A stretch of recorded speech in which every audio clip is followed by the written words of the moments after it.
in terms of the proportionality of what we've seen from Israel responding to those missile strikes? Look, the fact is, the Israelis stopped this morning.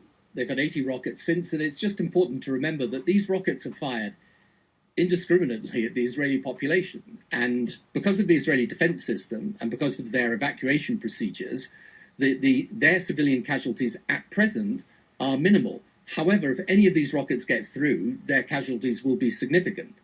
And, frankly, there's no government that could allow rockets to be fired at their civilian population in that way. Once again, Gaza is under a massive military strike from Israel, and once again, the BBC has given 3 uncontested minutes to former Prime Minister Tony Blair to justify the mass killing of Palestinians.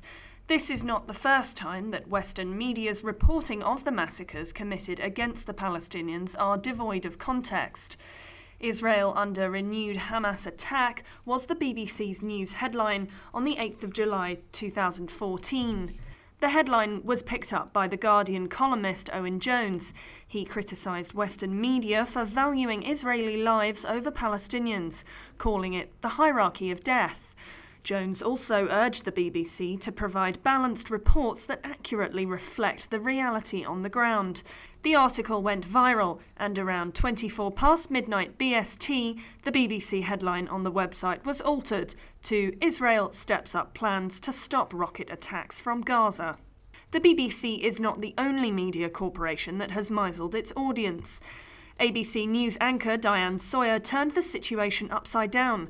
She presented the pictures of destruction from Gaza as being the consequences of a rocket attack on Israel by Hamas. As Israel resumes its bombardments of Gaza with the death toll approaching 300, 5,000 individuals have blockaded the BBC Broadcasting House in London, accusing it of anti-Palestinian bias in its reporting of the Gaza conflict.